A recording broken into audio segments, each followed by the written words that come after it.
iniciamos um novo assunto que é o condomínio, próximo tema aí dos nossos direitos reais. A propriedade condominial.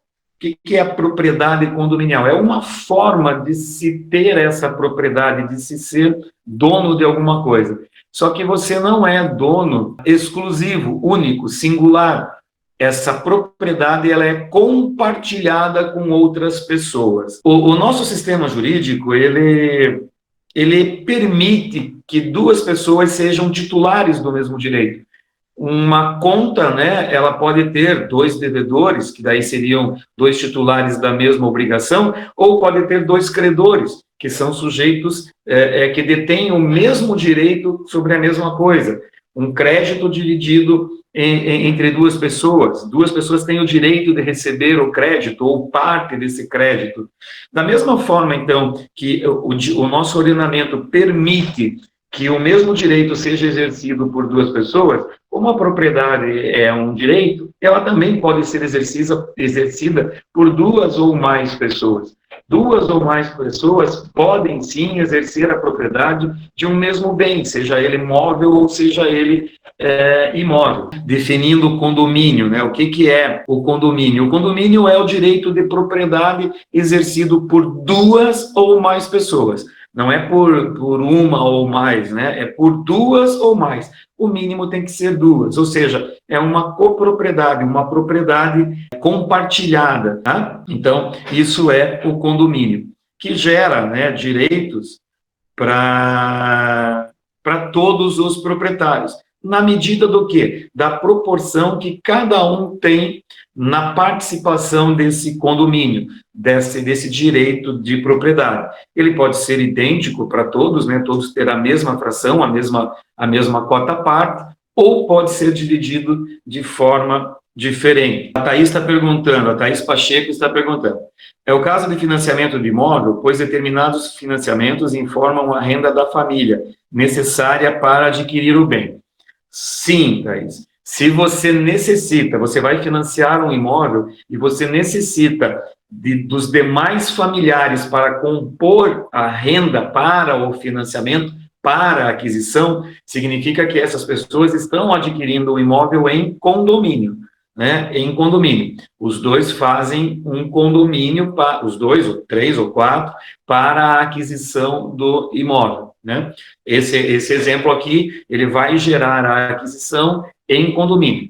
Não serve, né, e não é a questão do casamento, né? O casamento, ele pode ser um exemplo de condomínio também, mas não é bem esse condomínio aqui que a gente está tratando no financiamento do imóvel. Por quê? Porque, na verdade, se eu sou casado na comunhão parcial de bens, se eu for financiar um imóvel hoje, ainda que a minha renda ou a da minha esposa seja suficiente sozinha para adquirir o imóvel, ela vai fazer o financiamento apenas em nome dela, mas por nós sermos casados, esse imóvel automaticamente é meu também. O que acontece é que eu não preciso declarar a minha renda para conseguir o financiamento, mas pelo regime de bens e pela situação, casamento, matrimônio, há sim uma divisão desse bem. Esse bem será bem comum do casal, ou seja, é dos dois. Ele não é um condomínio, como a gente, né, esse tipo de condomínio que você perguntou. Um outro condomínio que a gente vê que decorre de lei é a sucessão, né? Quando uma pessoa morre, automaticamente os bens são transferidos. A gente vai falar aqui na classificação, só estou exemplificando antes, né? Vamos ver que tipo de condomínio é esse. Mas morreu o sujeito, seus bens automaticamente, naquele mesmo instante, são transmitidos aos herdeiros, sejam eles legítimos ou testamentários. E é aberto inventário para quê? Para fazer a partilha. Até a partilha, esses bens eles são dos herdeiros na forma de condomínio. Nós falamos isso no semestre passado, né? A administração da herança é em forma de condomínio. Ou seja, é o que a gente está vendo aqui. Como que se administra o bem em condomínio? Da forma que a gente vai ver, né, na sequência. Nós vamos ver ainda direitos, deveres, classificação, uma série de coisas, e, por fim, né, lá no meio da conversa, nós vamos falar também provavelmente não hoje, mas nós vamos falar da administração do condomínio. Quando falar de administração de condomínio, a herança é administrada daquela forma, tá? Então, depois eu volto ali no slide, uma outra coisa da propriedade condominial. Alguns autores dizem a propriedade, né, a propriedade em si, ela tem a característica de ser excludente. Esse excludente, eu sendo dono, eu sendo titular do domínio, eu excluo a possibilidade de qualquer pessoa titular essa mesma propriedade, salvo que eu abandone, salvo que eu renuncie, salvo que eu faça alienação, ou seja, salvo que eu perca essa propriedade. Se eu não perder essa propriedade, ela é minha e ela exclui toda e outra qualquer pessoa que queira assumir essa propriedade. Na condominial, ainda que seja uma série de pessoas, ela também é excludente. Ninguém pode ingressar num condomínio já formado. Não dá para pensar que aquela propriedade ali, aquele prédio, aquele barracão, aquele conjunto comercial é um condomínio, várias pessoas que fizeram. Então eu vou entrar lá e vou pegar um pedaço para mim, porque é de muita gente. É de muita gente, sim, pode ser de várias pessoas, mas é daquelas pessoas, é daquele grupo. Não há a possibilidade de alguém ingressar do nada ali. Se você quiser a propriedade, adquirir a propriedade condominial, existem as regras para que você ingresse no condomínio. Eu posso excluir do uso, do gozo, e da fruição qualquer pessoa. Eu excluo, ela é excludente, porque eu posso defendê-la, eu posso solicitá-la para mim. Eu só não posso me opor ou impedir que os demais condôminos, que as demais pessoas que são proprietárias comigo, deixem de exercer o direito de uso, de gozo da propriedade que nós adquirimos. Mas e como que faz se tem 10 donos de uma sala? Quem que usa? Ou de uma casa de praia é dividida em 4 pessoas. Como que você não vai impedir ou como que vai usar? Eu não sei. Vai ter que ser feita uma convenção, uma reunião e decidir como que cada um vai usar, como que cada um vai repartir, como que cada um vai dividir o uso daquele bem, tá? A gente vai tratar disso hoje, ainda na aula de hoje, quando a gente classificar, né, a questão, além da classificação, nós vamos falar dos direitos e dos deveres dos condôminos, né, e é aí que a gente vai tratar. A mesma lógica está presente no condomínio edilício. Condomínio edilício, o que é o condomínio edilício? É o condomínio que a gente está mais acostumado a tratar, que é o condomínio de prédio, né? O condomínio de um prédio residencial ou comercial. O que esse condomínio tem de diferente desse outro que a gente estava falando, de pessoas, né? 4 pessoas que compram um imóvel, 4 pessoas que compram um carro, 4 pessoas que compram um barracão, 4 pessoas que compram uma sala comercial. É que aí é uma propriedade e todos são titulares. O condomínio edilício, ele vai ter regras próprias. Por quê? Porque apesar de ser um condomínio, cada condômino desse edifício residencial ou comercial, ele tem uma unidade autônoma, que é da sua titularidade e de mais ninguém. Que ninguém tem direito de usar, usufruir daquele bem. Ninguém, né, de fruir daquele bem. Eu tenho o meu apartamento, o apartamento é meu. Ninguém tem, nenhum outro condômino pode ingressar no meu apartamento sem a minha autorização, sem a minha permissão. Ninguém pode entrar na minha casa para fazer uma festa, porque aquilo ali é meu, é a minha propriedade. Agora, dentro desse prédio, quando eu saio da porta do meu apartamento, se não for aqueles que o elevador é direto dentro do imóvel, né, eu tenho uma área comum, que é um corredor, eu tenho as escadas, que são áreas comuns, eventualmente eu tenho um salão de festa, eu tenho o hall de entrada, eu tenho um playground, são áreas que são comuns. E o que significam áreas comuns? Significam que elas são de todos os condôminos. Então, todas as pessoas que são proprietárias de imóveis naquele condomínio, naquele prédio, eles têm o direito de usar a área comum. Agora, eu tenho um condomínio com 300 unidades autônomas e tem um salão de festa. Como que eu divido o uso desse salão de festa?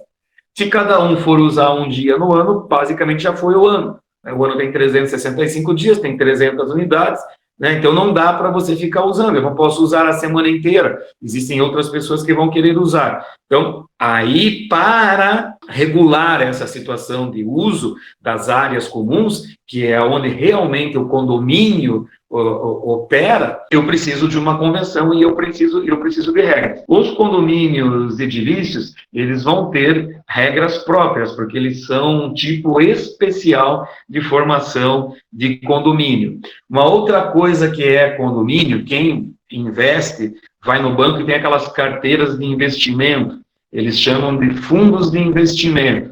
O que é fundo de investimento? Também é um condomínio. Todo mundo joga uma cota à parte em dinheiro, faz um grande montante, um grande valor, e o administrador desse fundo, ele faz aplicações que trazem ganhos econômicos e financeiros. Ou seja, você tem um rendimento em cima de uma aplicação, mas não é só o seu dinheiro que está aplicado naquele fundo, é de um monte de gente, de uma série de pessoas. Então, fundo de investimento também é um condomínio, né? E shopping center também é um condomínio, também é uma forma especial. Esses três que eu falei, condomínio edilício, fundo de investimento e shopping center, são formas especiais de condomínio.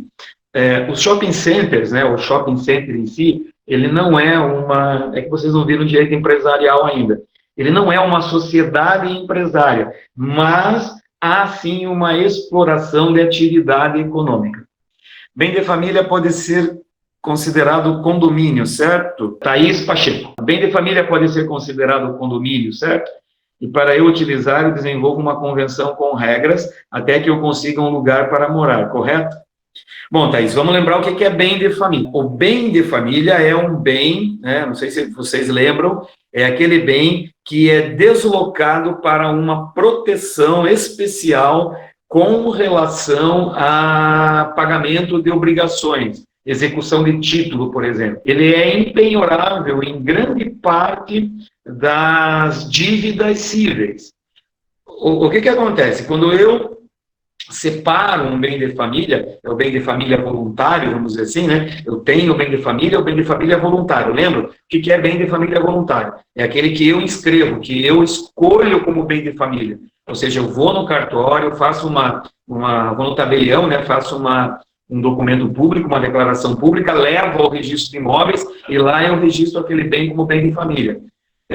Eu tenho que ser solvente nessa hora, o bem, não sei se vocês lembram das regras, né? Eu tenho que ser solvente. O que significa ser solvente? Eu tenho que ter mais patrimônio do que dívidas. Quanto que o meu bem tem que comprometer do meu patrimônio líquido, que é as dívidas menos o patrimônio, né? O patrimônio menos dívidas, me dá o patrimônio líquido.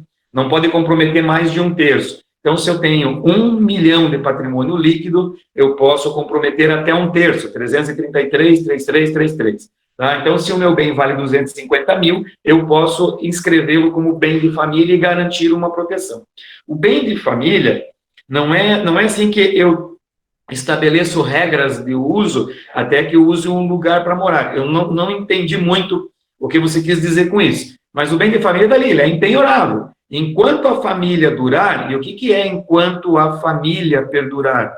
Enquanto o casal que originou, né, pai e mãe, porque ele decorre desse casamento ou dessa união estável, quando eu tenho ali os pais, aqueles que constituíram a família, enquanto eles forem vivos, o bem de família está valendo.